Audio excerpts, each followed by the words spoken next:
My mother's from Iran. She came out here to study. And one day she was walking on the street and a group of youths were throwing stones at her, and an Irishman stepped in to stop them. He ended up being my dad. I don't really know the ins and outs of it, but my dad got involved in some sort of robbery and he ended up in prison. I was only 3 or 4, and so we went to live in Iran until I was 12. We were there during the Shah, before the revolution, and I can't imagine a nicer place. There was a lot of demonstrations going on there. I got involved in them, which scared my family. It was about to turn when they decided to bring me back here. I was placed in a boarding school, and my mum and sister went back to Iran. So I was by myself here, without knowing anyone. It was a strange time. Very lonely. It was years of this, and then my mum and sister came back and took me out of boarding school just before I took my exams. I rebelled. I really rebelled. Parties and clubs and bars, hitchhiking everywhere, smoking, drinking, drugs. I don't know if I enjoyed it. It was peer pressure, really. Mum threw me out when I was 16 and I was staying with friends, and then I was on the street. Someone took me to social services eventually, and they put me in a bed and breakfast, and then I got myself a flat. I started working as a chambermaid in a hotel, in a firm of solicitors, as a clerk, catering, as a receptionist in a health club. Yeah, I liked it. I stopped using drugs, just drink and a bit of puff. But then things went awry. It was early doors when I had my breakdown. I was about 20, 21. I found out later that a friend of my boyfriend's was putting drugs in my kettle and in my milk. We started a relationship and I felt we had a real connection, like we were cosmically tied and that we belonged together and all this. That was the whole start of my psychosis, and I stopped sleeping properly. I really wanted to work, but when I did find jobs, I couldn't get up in the morning, couldn't get through the day. I reached a crisis point and I started hearing voices. I just withdrew from life. Became isolated and kept myself to myself for over a year.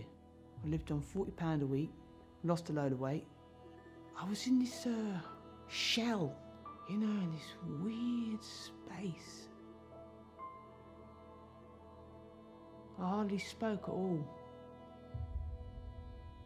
Hearing those voices all the time. I thought there was cameras in my room. You know that film Eraserhead?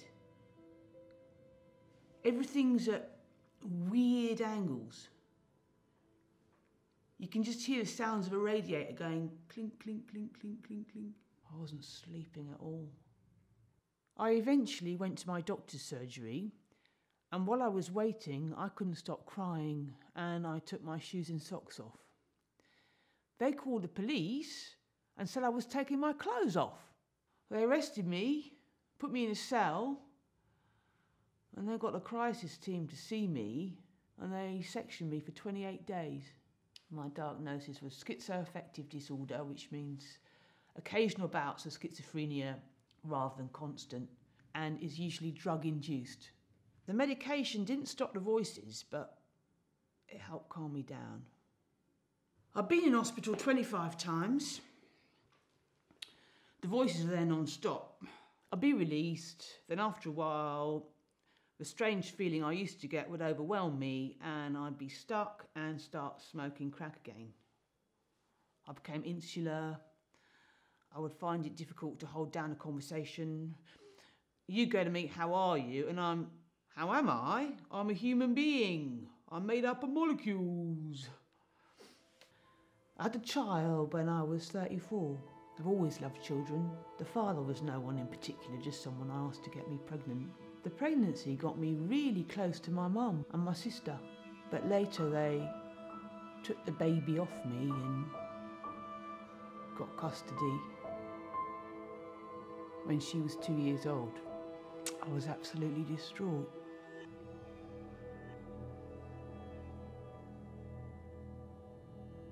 I became suicidal and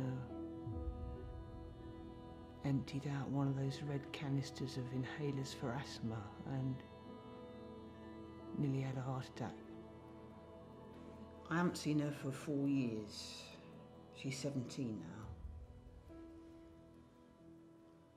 She's had so much bad press about me. We talk to each other via WhatsApp, banana phone. I send her money, or I send her presents.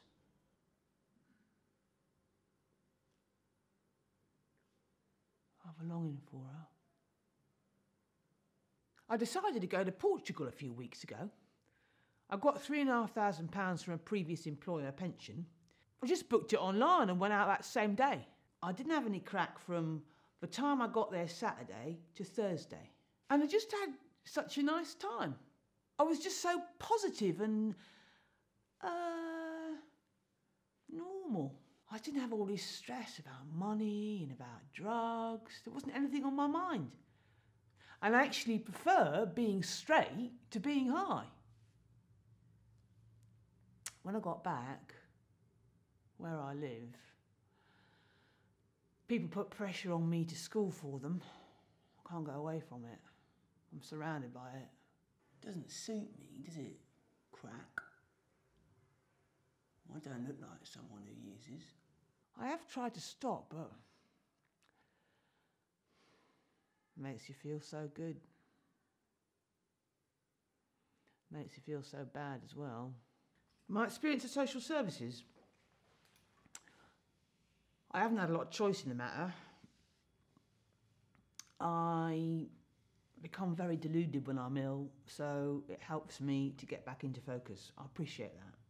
The difference with Flick is that they have a personal approach. They are there for me, week in, week out. If anything does go wrong, I can rely on them. In the past, it's been difficult to get hold of people. There's a different worker for everything. Mental health, housing, drugs.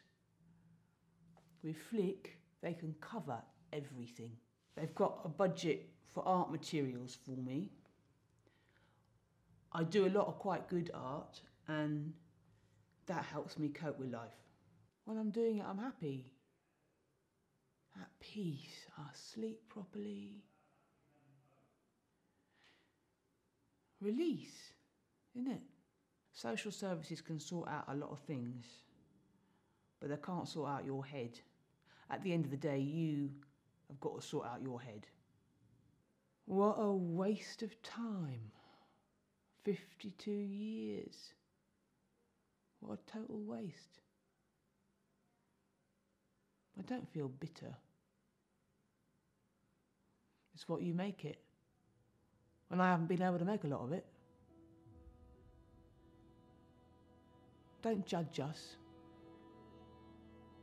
Because we're not here to be judged by you. Life judges you, doesn't it? We're just like you. We just have a different beginning and a different ending.